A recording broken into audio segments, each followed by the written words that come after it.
اب آپ دیکھیں کہ کس شان کے ساتھ حضرت ابراہیم کے حق میں خدا تعالیٰ نے اس دعا کو قبول فرمایا ہے، کتنا بلند مرتبہ آپ کو عطا کیا گیا، ابو الانبیاء کہلائے، اور آج کی دنیا کے مذاہب کے سلسلوں میں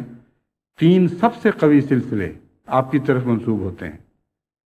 یہود بھی آپ کی طرف منسوب ہوتے ہیں، عیسائی بھی آپ کی طرف منسوب ہوتے ہیں، اور مسلمان بھی آپ کی طرف منسوب ہوتے ہیں۔ یہ وہ 3 قومیں ہیں جو در حقیقت اپنی طاقت کے لحاظ سے تمام دنیا پر غالب آنے کی صلاحیت رکھتی ہیں، اور اس کے باوجود حضرت ابراہیم کی ذات کے بارے میں کبھی کوئی مبالغہ نہیں کیا گیا۔ ہزاروں سال گزر گئے ہیں، کسی نے آپ کے متعلق فرضی قصے نہیں بنائے، کوئی ایک بھی فرضی خیالی قصہ آپ کی طرف منسوب نہیں ہوا۔ اس سے آپ اندازہ کریں کہ دعاؤں میں کتنی سچی دعاؤں میں جو دل کی گہرائیوں سے اٹھتی ہیں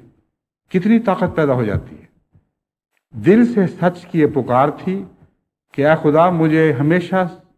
میری تعریف سچی رہے، اور اللہ تعالیٰ نے آپ کی اس دعا کو سچا کر دکھایا۔ اسی دعا کے مطالعہ سے مجھے درود شریف میں حضرت ابراہیم علیہ السلام کے نام کی حکمت سمجھ آئی۔ اور بھی بہت سے انبیاء گزرے ہیں، ان کا بھی ذکر خیر چل سکتا تھا درود میں، صرف حضرت ابراہیم کو کیوں اس لیے یہ اعزاز دیا گیا کہ حضرت صلی اللہ علیہ وآلہ وسلم اپنی امت کو یہ درود سکھائیں، اللہم صلی علی محمد وعلی آل محمد کما صلیت علی ابراہیم وعلی آل ابراہیم انک حمید مجید، اللہم بارک علی محمد وعلی آل محمد کما بارکت علی ابراہیم وعلی آل ابراہیم انک حمید مجید۔ اس درود سے یہ بھی سمجھ آ گئی کہ لسان صدق کا اس درود کے ساتھ بھی گہرا تعلق ہے۔ اس دعا کو اس درود کے ساتھ ملا کر پڑھیں تو آپ کو معلوم ہوگا کہ حضرت صلی اللہ علیہ وآلہ وسلم نے کما کی دعا سکھا کر حضرت ابراہیم کی دعاؤں کے ساتھ اپنی امت کو باندھ دیا، اور گویا اپنے متعلق بھی یہ دعا کر دی کہ اے خدا جس طرح ابراہیم پر تو نے سلامتی بھیجی اور اس زمانے میں بھی آپ کو سلامتی عطا ہوئی، اور آئندہ کی نسلوں میں، آئندہ آنے والی نسلوں میں، آئندہ آنے والے زمانوں میں بھی ہمیشہ ابراہیم علیہ السلام کو مس شیطان سے پاک رکھا اور لغو اور جھوٹے قصوں سے آپ کو بچایا۔ اے خدا اسی طرح میری بھی حفاظت فرما اور میری امت کی بھی حفاظت فرما۔ بہرحال ایک مضمون نہیں، یہ تو بہت ہی وسیع مضامین ہیں۔ کما کے تعلق میں یہ باتیں پھر انشاءاللہ کبھی توفیق ملی تو میں آپ کے سامنے رکھوں گا۔ بہت سے احمدی یہ سوال کرتے رہتے ہیں کہ کما جو کہہ دیا گیا تو اس میں کیا برابری مقصود ہے؟ لیکن برابری مقصود نہیں، کچھ اور مضامین بھی ہیں۔ ایک بہرحال اس درود کا اس آیت کریمہ میں مذکور دعا کے ساتھ تعلق ہے، وَاجْعَلْ لِي لِسَانَ صِدْقٍ فِي الْآخِرِينَ، کہ اے خدا آخرین میں میرا ذکر خیر، سچائی کا ذکر جاری رہے۔ اور چونکہ آخرین کا زمانہ حضرت صلی اللہ علیہ وآلہ وسلم کو عطا ہونا تھا، کیونکہ قیامت تک کے لیے آخرین کا دور آپ کا دور تھا، اس لیے اگر آپ کی امت میں آپ کا ذکر خیر سچائی کے ساتھ جاری نہ رہتا تو یہ دعا قبول نہ ہوتی۔ بس اس کے نتیجے میں اس دعا کی قبولیت کا سب سے بڑا ثبوت وہ درود ہے جو حضرت اقدس محمد رسول اللہ صلی اللہ علیہ وآلہ وسلم نے ہمیں سکھایا۔ وَجَعَلْنِي مِن وَرَثَةِ جَنَّةِ النَّعِيمِ، اور اے اللہ مجھے نعمتوں والی جنت کے وارثوں میں سے بنا۔ جنت تو خود ہی نعمت ہے، یہ کا مطلب من ورثۃ جنت النعیم، تو حقیقت یہ ہے کہ جنت کے بھی مختلف درجے ہیں۔ ایک ہے جنت نعیم۔ جنت النعیم کے معنی میں یہ سمجھتا ہوں کہ وہ جنت ہے جس میں انبیاء شامل ہوتے ہیں، کیونکہ ویسے تو سب نعمتوں والے، خواہ وہ صالح ہوں، خواہ شہید ہوں، خواہ صدیق ہوں یا نبی ہوں، جنت میں جائیں گے، اور ان معنوں میں ہر جنت جنت النعیم کہلا سکتی ہے۔ مگر الف لام ایک اور معنی نعیم کے اندر پیدا کر دیتا ہے، یعنی وہ جنت جو ان لوگوں کی جنت ہے جن کو کامل نعمت عطا ہوئی، اور کامل نعمت انبیاء کو عطا ہوتی ہے۔ بس ہرگز بعید نہیں کہ حضرت ابراہیم علیہ السلام نے ان معنوں میں یہ دعا کی ہو کہ مجھے جنت میں بھی انبیاء کے زمرے میں رکھنا، اور وہ جنت عطا کرنا جس میں تیری کامل طور پر تجھ سے انعام یافتہ لوگ شامل ہوں۔ بس اس دعا کا آپ دیکھیں سورہ فاتحہ کی اس دعا سے کتنا گہرا رابطہ ہے کہ اہدنا الصراط المستقیم صراط الذین انعمت علیہم۔ بس منعم علیہ میں شامل ہونا ہے تو منعم علیہ گروہ کی وہ ساری دعائیں پیش نظر رہنی چاہیے جو ہماری زندگی کے مختلف حالات پر اطلاق پاتی چلی جاتی ہیں۔ پھر حضرت ابراہیم علیہ السلام عرض کرتے ہیں وَاغْفِرْ لِأَبِي إِنَّهُ كَانَ مِنَ الضَّالِّينَ، اے میرے رب میرے باپ کو بھی بخش دینا، میں جانتا ہوں کہ وہ گمراہ تھا، اس کے باوجود تجھ سے عرض کر رہا ہوں۔ اس کے متعلق یہ ذکر گزر چکا ہے کہ حضرت ابراہیم نے کیونکہ آزر سے یہ وعدہ کر لیا تھا کہ میں تیرے لیے ضرور دعا کروں گا، اس لیے اللہ تعالیٰ نے آپ کو بطور خاص یہ اجازت فرمائی کہ وہ اپنے اس وعدے کو پورا کریں، لیکن آخر پر خدا نے ایک وقت میں آپ پر ظاہر فرما دیا کہ وہ صرف گمراہ نہیں تھا بلکہ میرا دشمن تھا، اور یہ بتانا ہی کافی تھا۔ اس کے بعد پھر حضرت ابراہیم نے اپنے باپ کے لیے کبھی دعا نہ کی۔ وَلَا تُخْزِنِي يَوْمَ يُبْعَثُونَ، اور جس دن لوگوں کو اٹھایا جائے گا اس دن مجھے رسوا نہ کرنا۔ یوم لا ينفع مال ولا بنون، جبکہ انسان کے کام نہ اس کے مال آئیں گے نہ اس کے بچے، الا من اتى اللہ بقلب سلیم، ایک ہی بات کام آئے گی کہ خدا کے حضور کوئی صاف دل لے کر حاضر ہو، پاک دل لے کے حاضر ہو، ایسا دل لے کر حاضر ہو جو خدا کے حضور جھکا رہنے والا ہو اور اپنے آپ کو خدا کے سپرد کر بیٹھا ہو۔ اللہ تعالیٰ ہمیں اسی حالت میں اس دنیا سے بلائے کہ جب حضرت ابراہیم کی یہ دعا ہمارے حق میں بھی گواہی دے، الا من اتى اللہ بقلب سلیم، ہم ان لوگوں میں شمار ہوں جو ایک سلیم دل لے کر اپنے خدا کے حضور واپس لوٹنے والے ہوں۔